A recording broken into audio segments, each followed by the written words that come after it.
Welcome to It's a New Day. My name is James Young and I am your host. Each week you will hear me say, this week we have an amazing show. For me, each show is amazing. When we really take a look at Rochester, we will discover we had some very interesting and extraordinary people here. My guest today is no exception. Her story is one of triumph over evil. She is truly a shero, and the world is indeed in need of some sheroes. Please welcome Delienna Harper. Thank you so much for coming. Please tell us what you do. I know that you're with Jennifer House, but tell us what it is that you do there. I want to thank you first for having me on your Oh, show. thank you. My name is Delienna Harper, and I am the house manager at Jennifer House, which is a outreach of the Spiritus Christi Prison Ministry. We provide housing and a number of other things for women who are reentering society from incarceration.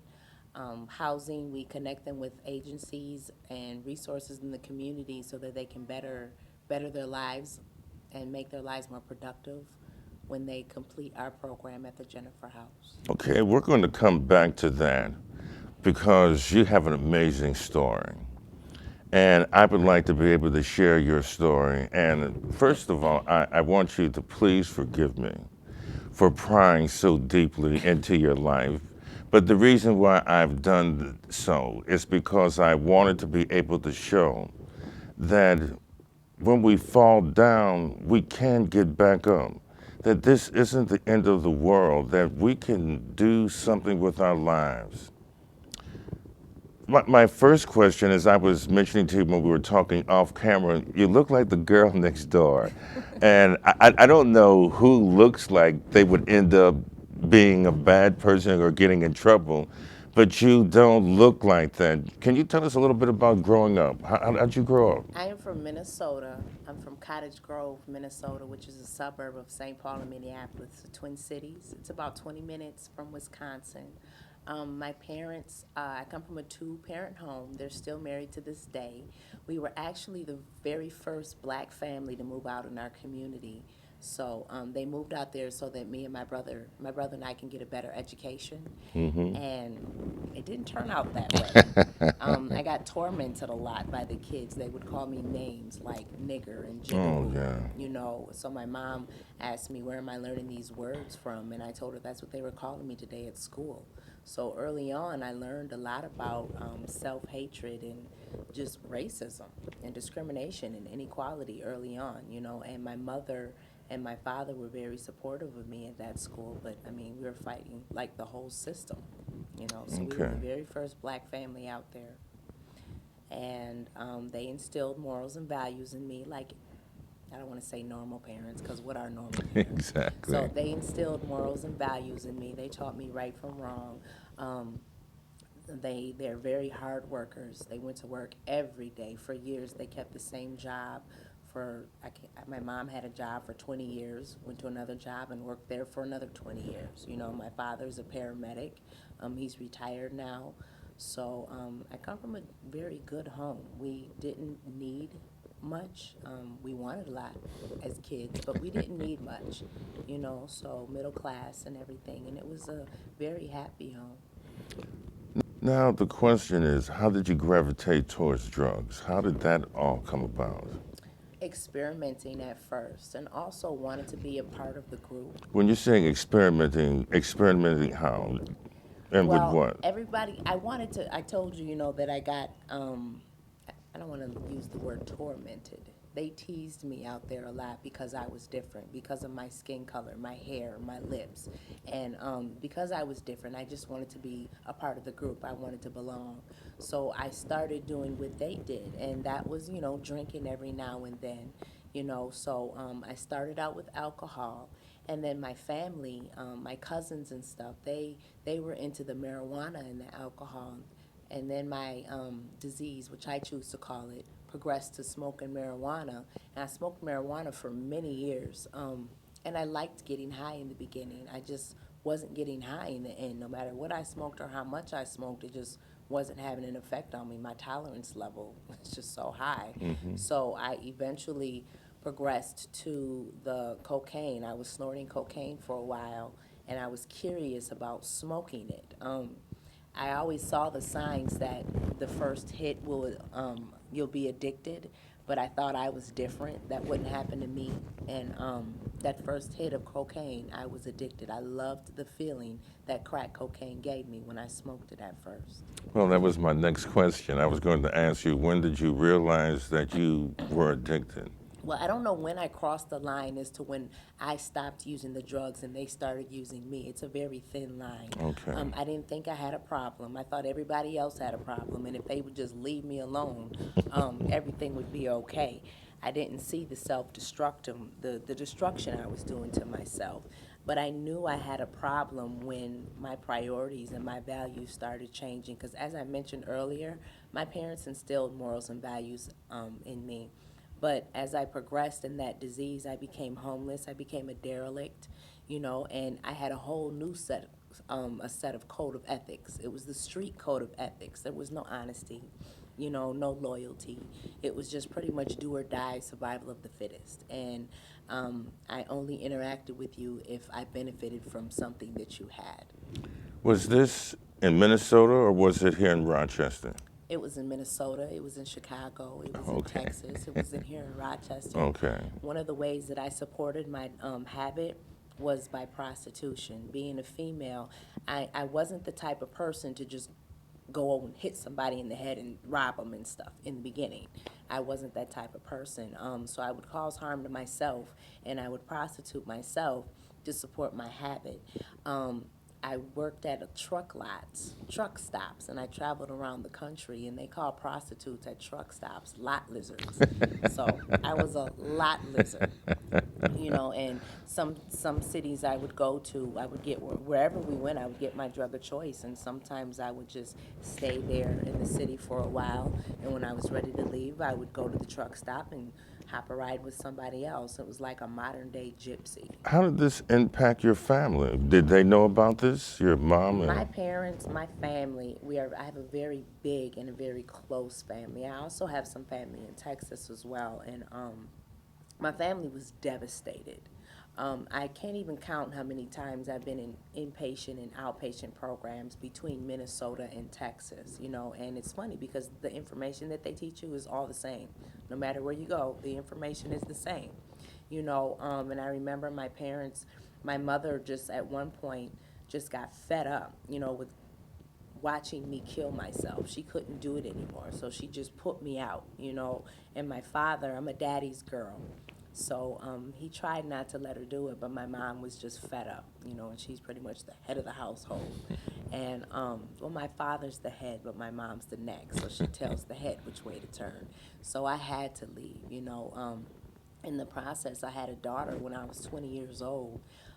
She got in the way of me getting high, so I gave her up to my parents. Anything that got in the way of me getting high had to go, and she was one of them. I lost my family, my daughter, myself, my self-respect, my dignity. I was stripped of everything, and it's like from that point on, I didn't care what I did with all the guilt and shame.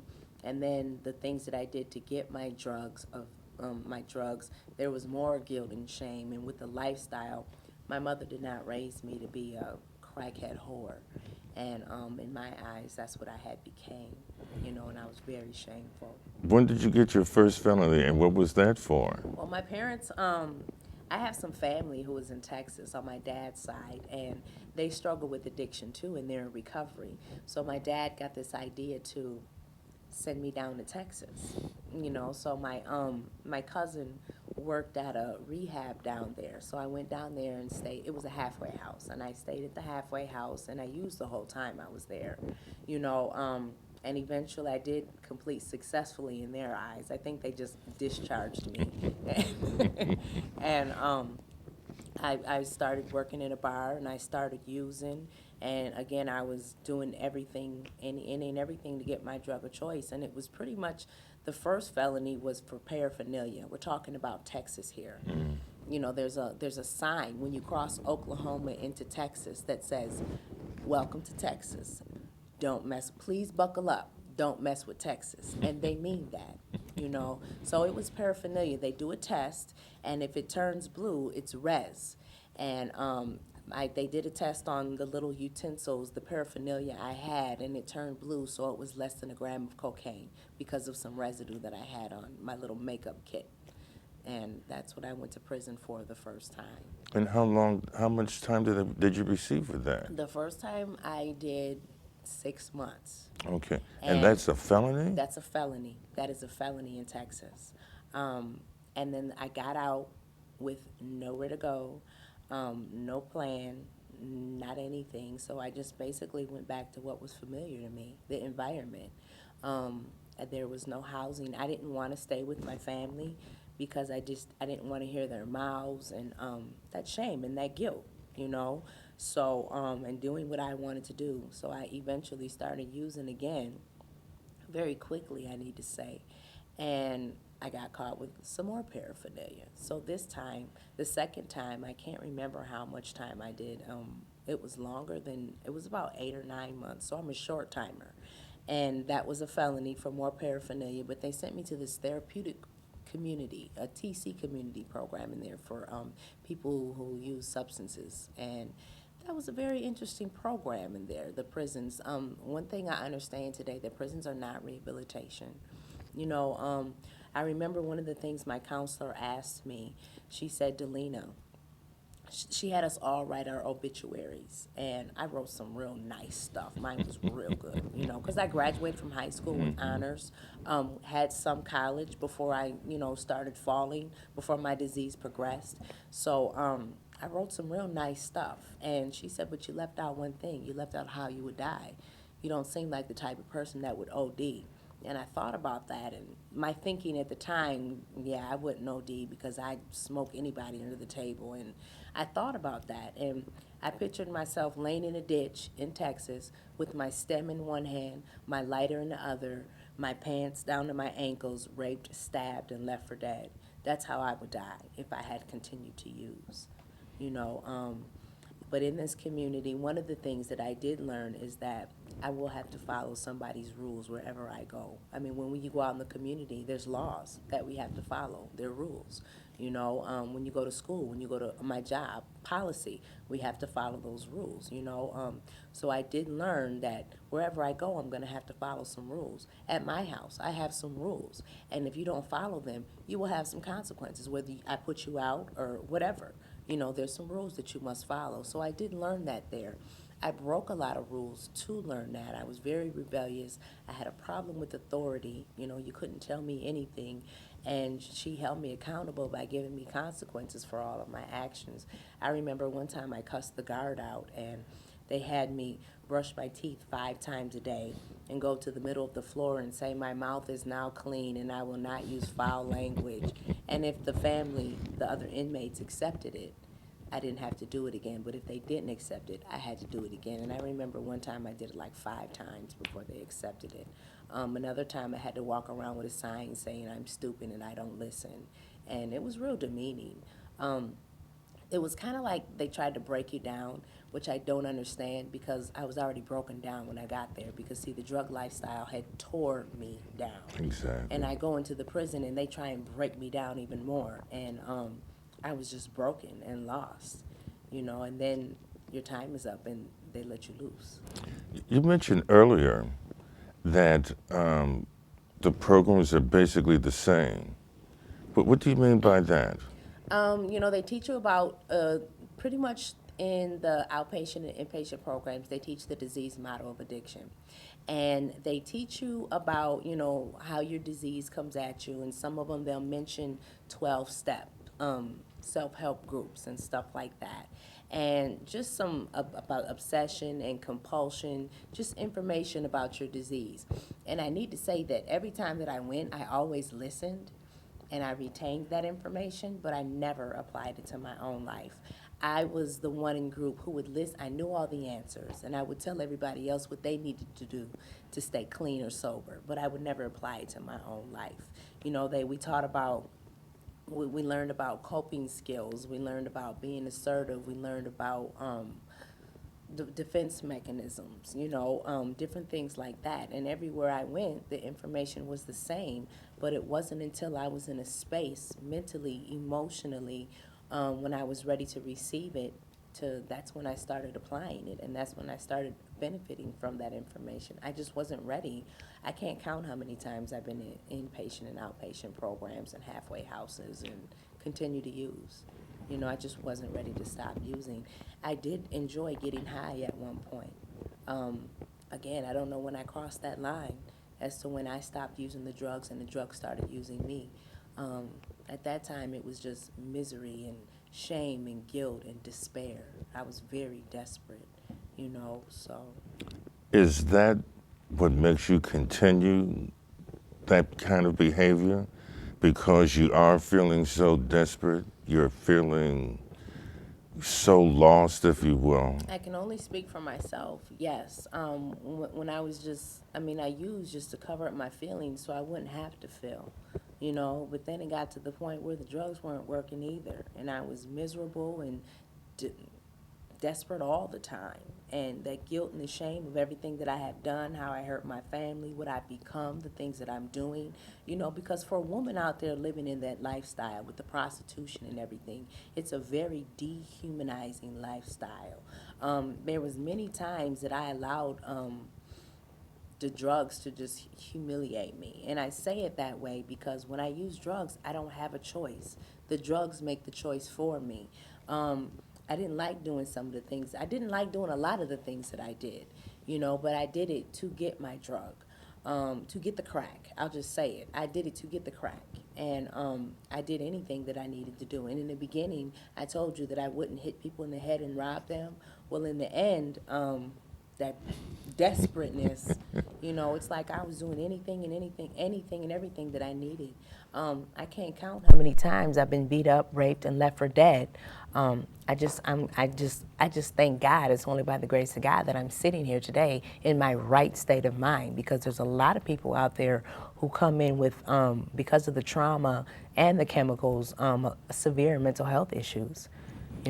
I can relate to one aspect of what you're saying because as a parent and especially as a father, I think the worst phone call that a father can Exactly. get is that your daughter's in jail for prostitution. Yeah. I mean, it just absolutely devastated me.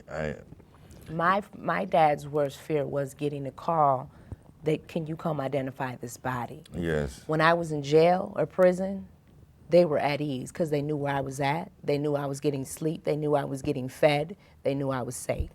That was their rationale.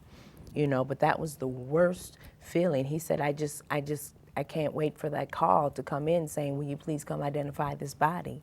And that was my second Yeah. greatest fear because I just knew that I had literally prepared myself, okay, that my daughter's going to die out here. There's Yeah. nothing that I can do.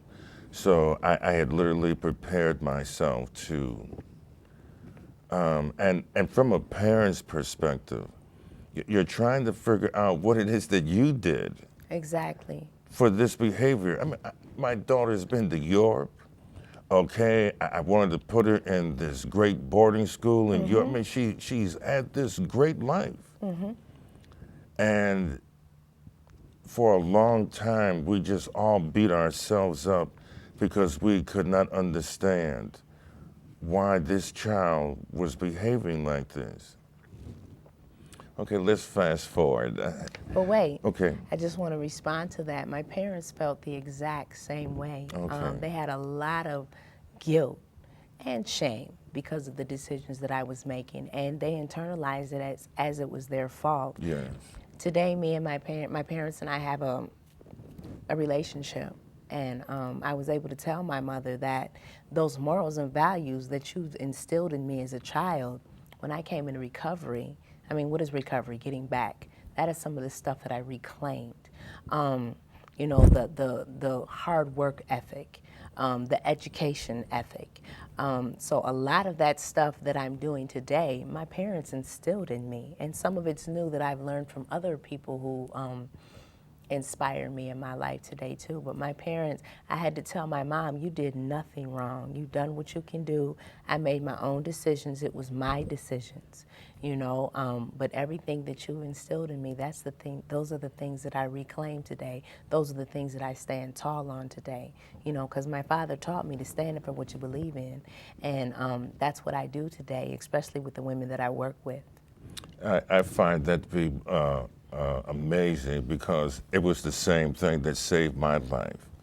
It's because my mother loved me so dearly. Exactly. I mean, the love from my mother I can't even begin to express it. But that's what turned me around. And I can relate so well. It was because of the values that they instilled in me. And when I guess I was prepared to accept living other than the way that I did, that's what has kept me out of trouble. That's what now gives me the ability to see life as I do. Exactly. I know my cousin down in Texas, when I got out of prison the first time and I had relapsed, he told me, he said, Delena, I got some good news and I got some bad news. What do you want to hear first? I said, tell me the bad news. He said, you got some people praying for you that have a connection with God, and God is not going to let them down. I said, well, tell me the good news then. He said, you got some people praying for you that have a connection with God, and God is not going to let them down. You know, so I truly believe that I was prayed in the recovery, you know, because everything that's happened to me, I can't count. I have more than 9 lives. Okay. You know, I can't count how many times I should have, would have, could have been dead. So. Okay, now let's fast forward. How did you finally turn around? What was it? What set that off for you? Well,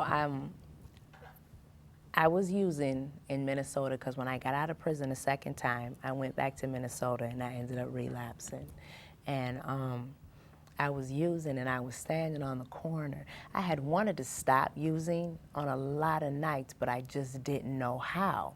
I was so used to when I think about using and I feel like using, to just use. I didn't know that when I think about using and when I feel like using, I don't have to use. I didn't know that. You know, I had lived like that for so long, about 15 years, on that impulse. You know, so I was standing on the corner. I remember it was cold, it was rainy. I was falling asleep on the corner. I was trying to catch a date. I was so tired, and I didn't have anywhere to go because, you know, when you don't have any money and any drugs, nobody would let you in their house. So with every little bit of money I did get, I went and got some drugs, and I went to an abandoned car and I smoked it and I cried. And I just asked God to help me. So I remember this truck driver picked me up. He's from, I never heard of Rochester, New York in my life. Never. And never would I have thought that I'd live here. I've heard of Rochester, Minnesota. Of course. You know, so he picked me up. And I turned a day with him, and I remember the next morning, I fell asleep. I was knocked out. I was so tired. The next morning, he said, where do you want me to drop you off at? Where do you want me to take you? Or you can come with me. I'll take care of you. I'll help you. All I heard was, I'll take care of you. I said, let's roll. And on the 30 days I was on the road with him, I found out that he too was recovering from drugs, and he had 14 years clean. I think it was 12 or 14 years clean at the time. So, and I had known a little bit about the 12-step programs. I told you I had listened, but I just never applied. So it was in that truck that I started applying some of that stuff. I would get up in the morning and I started a routine in the cab of the truck, and I would clean the cab of the truck and do my little daily meditation and just little simple stuff. And that's really all it takes. That's why I celebrate the small steps today, because those small steps led me to where I am today.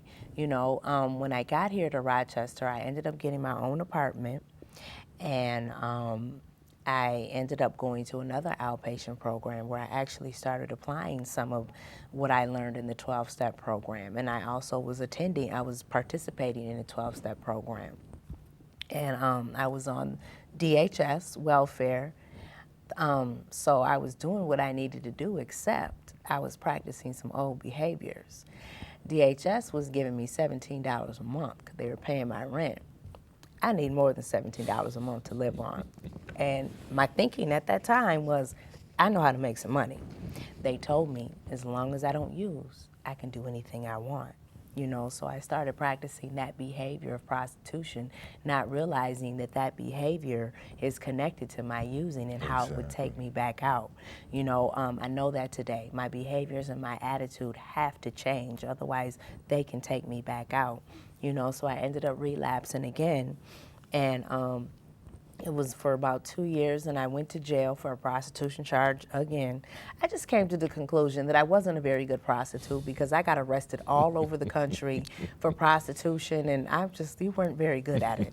So I went to jail, and Spirit is Christy Jennifer House had a group in there. And I was just so desperate and tired. And I used to pray to God I talk about living clean and I think about living clean, but I don't put any action toward it. So I prayed to God for action. I used to tell him, help me with action. I want to stop using. So that was the answer to my prayer. She came in there, the group came in there. They said they had a bed available for me. And I knew through past experiences that if I got out, because this was the second time I went to jail for prostitution in Rochester. If I got out, I was going right back over to where I used at. They had a bed at a house, a safe house. And I said, this is the answer to my prayer. This is what I've been praying for. So she gave me the contract, and I told the guard to please make sure that the lady from the Jennifer House is out there to pick me up, because if she's not, I'm going with the other prostitutes to get high. I knew if she wouldn't have been there, because I still wanted to get high, but I still wanted to try this new way of life, but I was scared. I knew what to expect from the streets. I was familiar with that, but I didn't know what to expect from this new way of life. So the lady at the guard told me, well, just don't go with them. I told her, you don't understand. I don't want to die. Fortunately, before I even got outside to smoke a cigarette, the woman was there to pick me up, and that's when my journey started, and actually applying the information that I've learned. It's a recovery house. They mandate you to go to meetings, so I was able to go to meetings, which is what I wanted to do. I got a sponsor in a 12-step program who is the same sponsor I still have to this day. She's taught me how to live life without the use of drugs. She's taught me a lot. I have a home group. That's one of the suggestions that they give. And I work the 12 steps to the best of my ability on a daily basis. Not only write them, but I try to live them. Not only in the meetings, but in all areas of my life. And I think that's why I've been so successful. And I can honestly say that I am successful today. I am not that person that I came in here, because I basically crawled under the door to Jennifer House. I was so broken. And when I left Jennifer House, I was on my knees. I moved to the YWCA, and that's where I left standing. Today I'm not on welfare anymore. I have my own apartment. I'm self-sufficient. I have a job with benefits. I have a retirement fund. Who'd have thought? And it's just like, I'm just amazed at how God has showed up and showed out in my life, all because of I show up. I do things I don't want to do on a daily basis. I don't want to get up and go to work and go to school. I'm working on my master's right now, and I want to stay in bed and watch Judge Judy and Judge Mathis, but I did a lot of things I didn't want to do when I was using. So today I do a lot of things I don't want to do that's beneficial, and they enhance my life. That's a very powerful point that you're making, because for some reason we have this idea that life is this bowl of peaches that it just floats on, okay? But that is so far from reality. Yeah, definitely. And I can relate so much to what you're saying, because I thought that because of my unique set of circumstances that life owed me something, that I was entitled. So therefore, I did all the negative things. I grew up, I was born here in Rochester. I have a wonderful family. When it would snow in the wintertime and get extremely cold here, now they would help me get jobs and those types of things, but that first cold, I called them up and tell them, listen, can you hold the job till spring? Because, man, I'm not coming in for the rest of the winter. And which finally led me to be inadequate twice, okay, and led me down paths that I shouldn't have gone. Yeah. And like yourself, that's when I realized too that if I can do this dumb stuff without any hesitation, why can't I turn my life around and do the positive things as well? Exactly. And I believe when we get to that point, we waste so much time thinking about all these crazy schemes and ideas.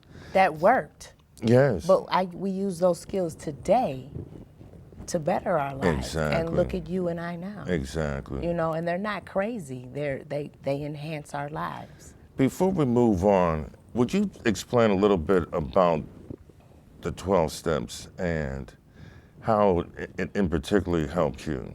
Well, it's the main way it's helped me is it's helped me by accepting the things that I've done, accepting my life as it is now and as it was. Let me stop you right there.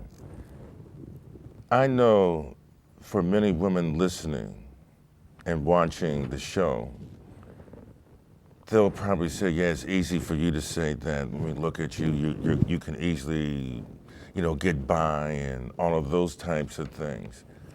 But no matter what you look like on the outside, it's what's on the inside, Exactly. It's an inside job. okay, that so it doesn't matter. You're still dealing with these internal issues, things that you know going on in your head, battles that you're continuously running away from. Yes. And how do you deal with that? And what words of encouragement do you say to women of how to get past that? How do you get back to you? First of all, I want to say that I am no different from anybody else. I remember when I couldn't get 5 minutes clean. I remember that. I remember being that hopeless addict, just hope to die, hope I would die, So I just was able to utilize my resources, and I need to also say that many times when I was using an active addiction, resources were sent my way, but I didn't use them. I wasn't ready. I don't know when I became ready. I just was sick and tired of doing the things that I was doing. I was sick and tired of living the way I was living. I was sick and tired of staying in abandoned houses. I was just tired of that stuff. I got fed up. I saw a way out and I jumped on it. But today, I have some humility in my life, I'm just very grateful for where I'm at, and it's because of the 12-step program that I belong to. And again, it's just through working the 12 steps, I've learned to accept the things that I've done. I've learned to allow other people to have their feelings, like with my daughter. And acceptance is just so important. I know that when I say that I am powerless over whatever I'm powerless over, it gives me some power, because see, I came here just powerless and hopeless, but the God of my understanding works with me through people, places, situations, and circumstances, and I allow him to, so I have a strong faith, and he works through the people in my life. I stopped isolating. I took a risk, and I reached out. See, and I used to say that I don't like women because they're catty, and everything I said about them, that's who I was at the time. I didn't like women because I didn't like myself. But the more that I learned to love myself through applying the steps and that self-acceptance, just acceptance, I can't say that enough. The more that I learn to love myself, that's where the help starts coming in. When I start respecting myself, people respect me also, and I need to say that on any given moment, I suffer from low self-esteem and lack of confidence because a lot of times I'm the only minority in my school, in the classroom, and I just feel inadequate on any given day. My favorite saying in the beginning was, I don't know how to do that.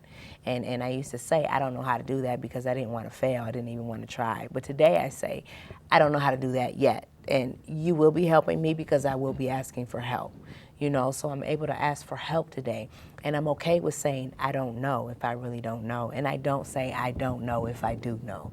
I haven't failed. I've made a lot of mistakes, but I have not failed because I get back up and I learn from my mistakes. It seems like the bigger the mistakes, the bigger the lesson. I've done some things in recovery and I've said I will not do that again, ever.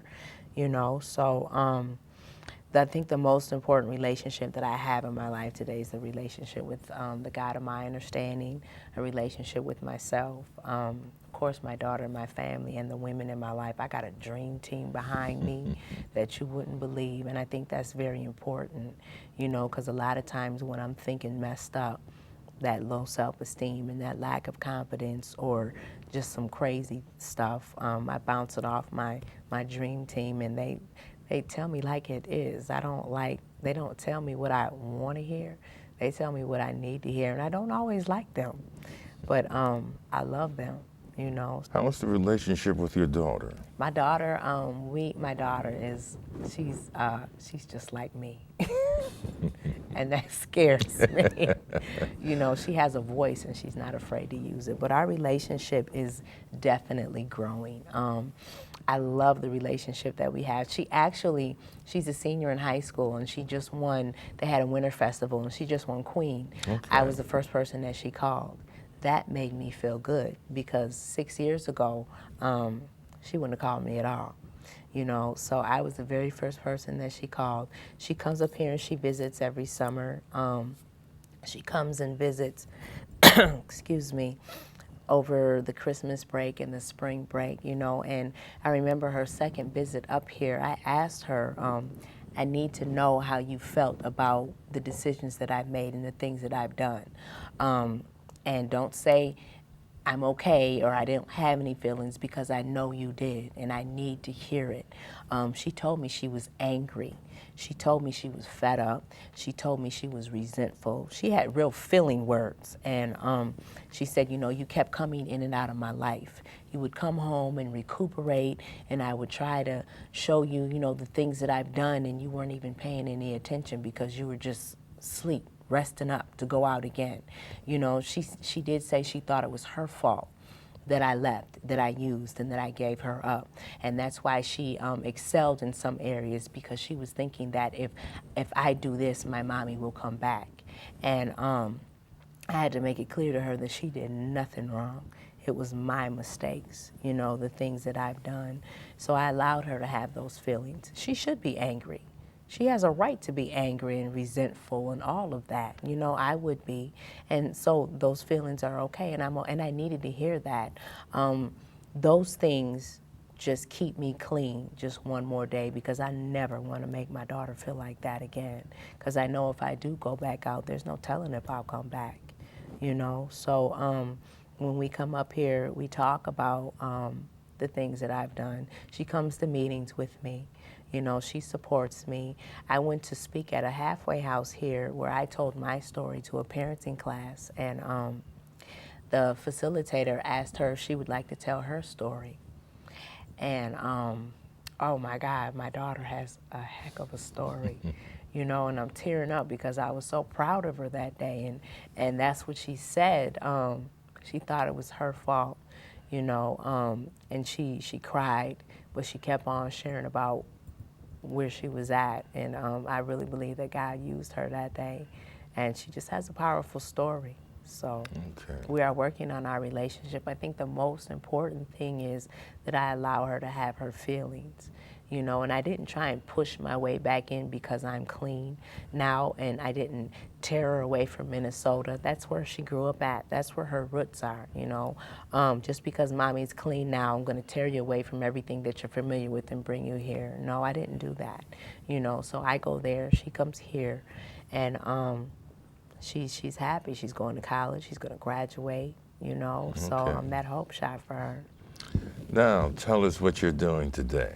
Today, I am working. Before you do that, tell us about your degrees Okay. and what you've done to get to what you're doing today. Well, while I was at MCC, while I was at the YWCA, I started going to school at MCC. And I need to say, because of the things that I've done with the prostitution, the drugs, and just everything, you know, excuse me, when I went in there to MCC and I was talking to the lady and she was asking me questions like, what do you want to do? And I didn't know. And instead of saying, I don't know, will you help me? I started crying and I told her, I don't belong here. I don't deserve to be here. And I got up and I walked out. And I saw some other recovering addicts in the atrium. And I was like, if they can do it, I know I can do this. I mean, if they can do it. So I wiped my tears away and I went back in there and I told her I don't know, and she helped me. I mean, the more information she had, the better she was able to help me. I graduated MCC 2009, 4.0, top 15 in my class. I got a medallion, had all kinds of honors and everything.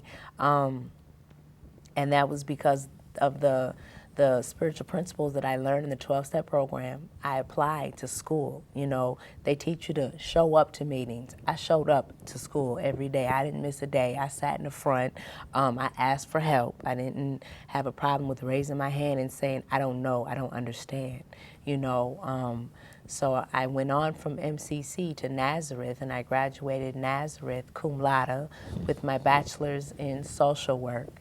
And it was so funny because I said, what is cum laude? Why did they say that after my name? What does that mean? And now I'm at, I don't like saying this name because it's so long, Greater Rochester Collaboration of Brockport and Nazareth for my MSW, my Master's in Social Work. And I'll graduate next year with my Master's in Social Work. Very good, very good. Now, please tell us what it is that you're doing now. Well, I used to be a client at the Jennifer House. I volunteered for a while. I got a job as I did my intern there. Then they hired me as a case manager. Now I'm the house manager there. And the same woman that picked me up from the jail, she's my supervisor. So that was an interesting relationship change, role change we had. And so I managed the women coming through the house. Again, we just help them with housing. We help them address their chemical dependency. We help them address their mental health. We provide them with clothing. We provide them with a safe place for them to heal from their past trauma. Whatever they need, we do our best. If we don't have it there and apply it there, we will find something in the community.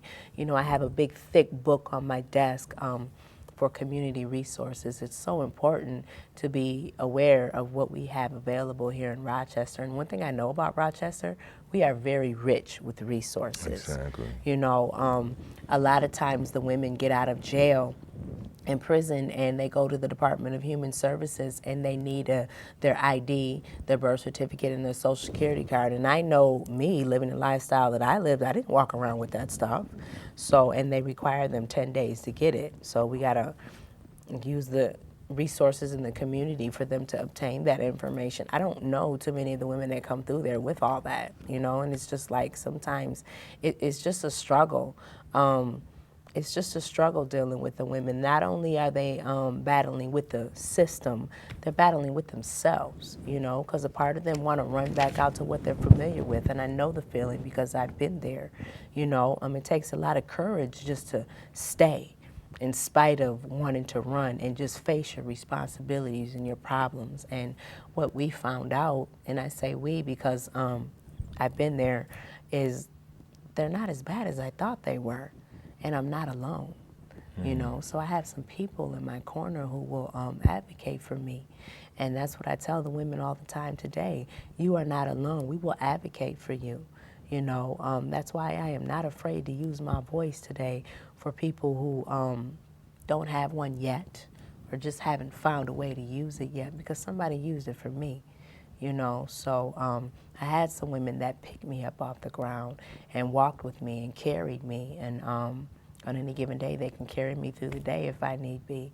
So that's what we do with these women. We help them to build a support network, a healthy, positive support network, so they can retake their lives back. I know when my daughter came to visit, I didn't know how to be a parent. I didn't know this little girl coming to see me. I haven't seen her in like 6 or 7 years. I would just talk to her on the phone like maybe once every 6 months. I didn't know her. She didn't know me. I didn't know her favorite color.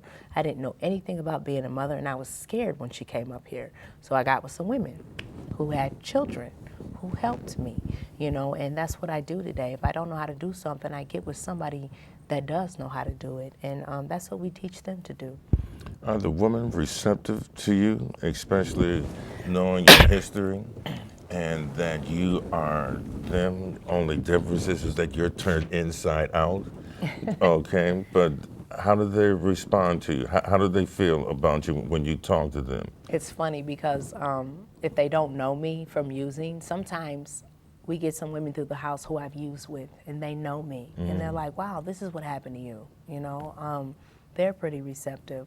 Or sometimes they don't know that I've been through what I've been through, because you can look at me today and I don't look like I've had the experiences that I've had, so they'll just, well, you can't tell me anything, and and it's funny because I used to say that too. If you haven't been where I've been, I can't learn anything from you, and that's what they do. And then it's just like, I used to live in this house. I'm a recovering addict too, so I can understand.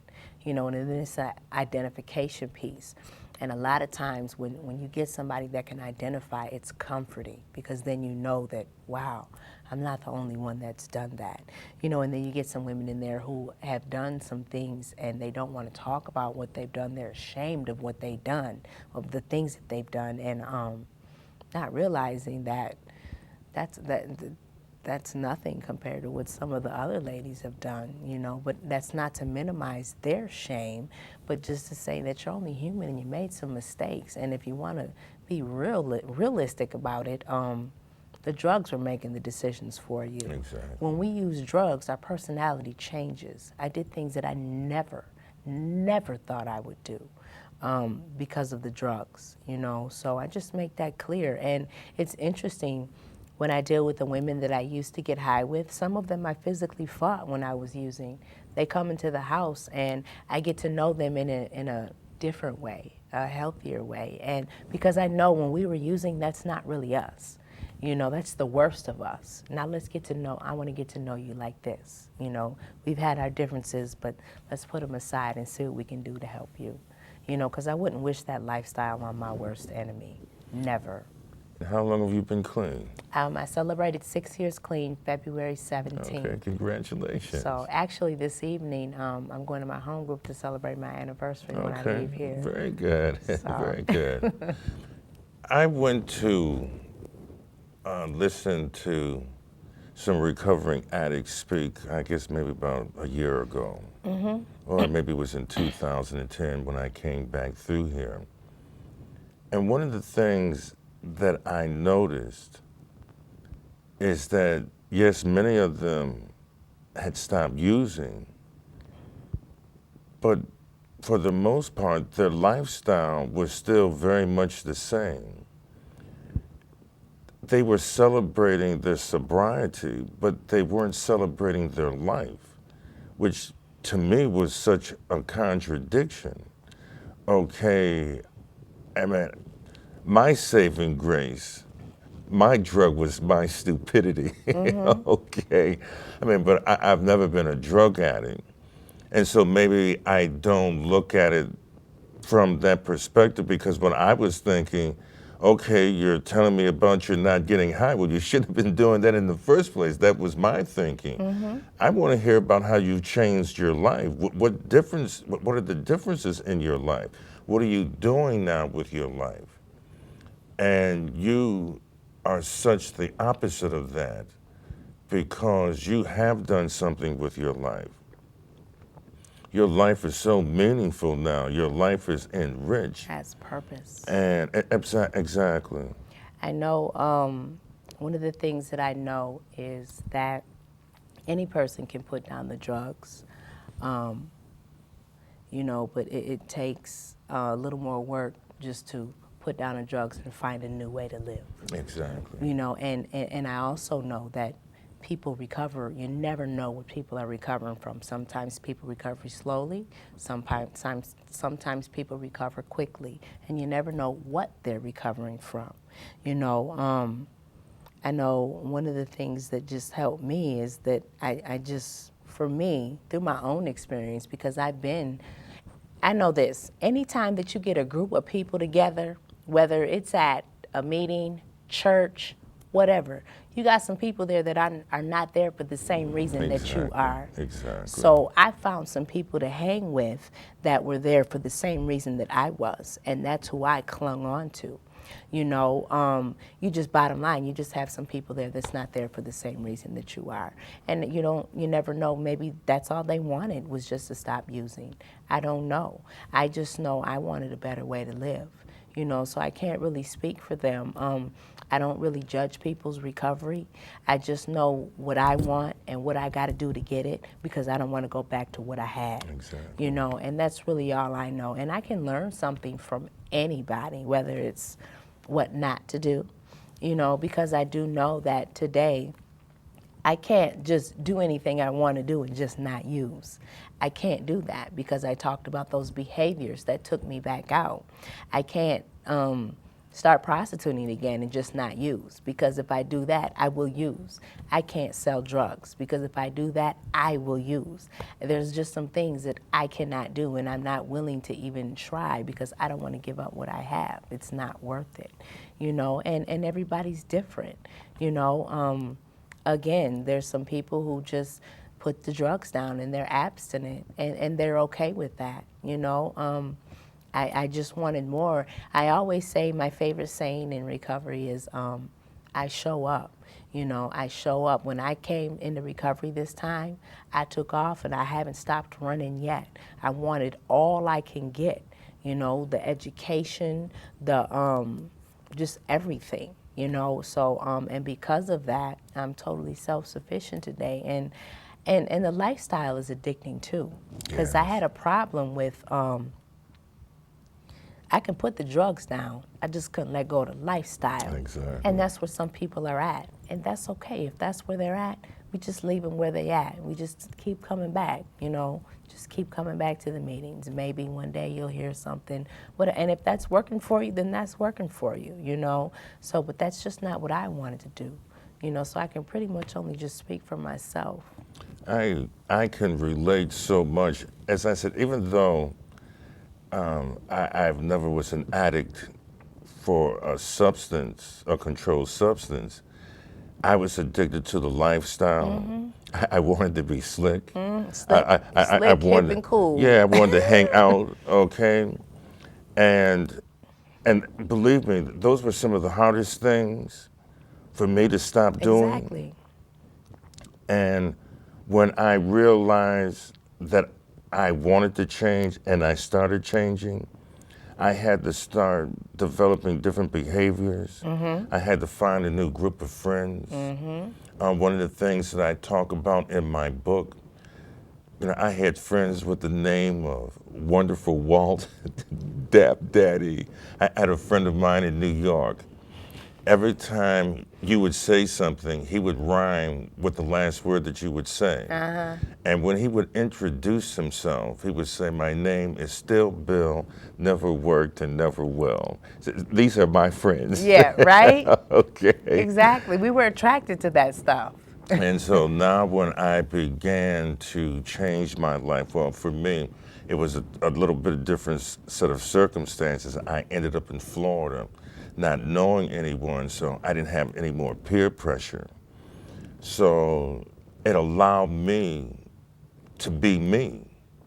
And then my friends went from those crazy names to John, Jim, and regular people. That's interesting that you say that, because when I made the geographical changes, I found some of the same people with those. I found a still Bill, never worked and never will in Chicago, you know, and then again in Texas, because that's where I was and that's what I grew. And myself, everywhere I went, I wore so many masks. I wanted to be anybody but who I was. I made up all these different people. I think I've been reality, paper doll, baby D, D baby, just all this stuff. And I Yes. made these people up because I didn't want to be who I was. I was ashamed of who I was. I didn't like who I was, so I created this or I accepted an identity. Yes. They Yes. they started calling me Goon. Okay. And why did you get the name Goon? Oh, because I thought I was a tough guy. So, because I didn't know how to love myself. Exactly. So therefore, I adapted to this because I thought it made me someone. That's right. I thought that by this behavior would somehow qualify me and make me into someone that people would like. I mean, it was just the opposite. That's right. I was doing everything to make people hate me. Yeah. And I guess sometimes we have to go full circle. And as I said, what did it for me is when I ended up in Florida being on the run, that I realized that I couldn't live like that anymore. And now here I am 30 years later, crime free. I haven't committed a crime. Doesn't it feel good? It's unbelievable. When I get pulled over, I'm legit. Exactly. Like, I don't have to worry about nothing. I wave at the police. Hi, officer. Exactly. How are you today? You know, and we used to run from stuff like that. That's the reason why I asked you to come on the show, to share your life experience with me, because now my friends that know me and my family, yes, they're proud of me, but I want to show that we're all capable of this. Just as you said, Everybody is. we do it in time. We do it in our own time. When it is time for us to move forward, then we will. It was just like with my daughter. It finally got to a point where I had to tell her, I love you unconditionally. Exactly. Okay, but I'm not going to watch you kill yourself. Exactly. Okay, I'm here for you. I will always love you because you're my daughter. But you know, I can't, let you do what you're doing to me.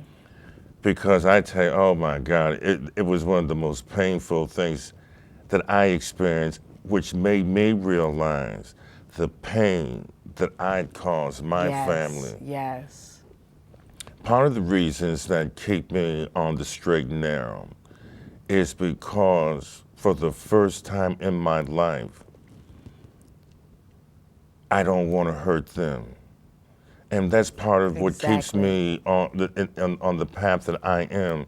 It's because I have so many people that respect me now.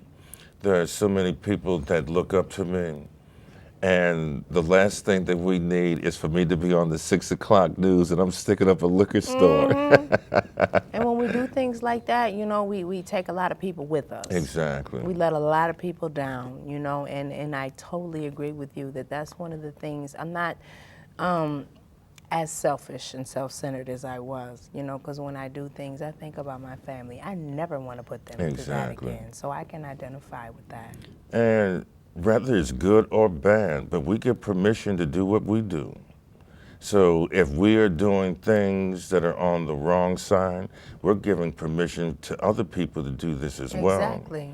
When we do things that are on the good side, we are giving permission to people to be good. Because you fall down, you don't have to stay down. You can get back up. And I thank you so much for coming on the show. Thank you so much. I wish I had another hour because there's still so many, there's questions that I didn't even ask you. Once again, I thank you so much for coming on the show.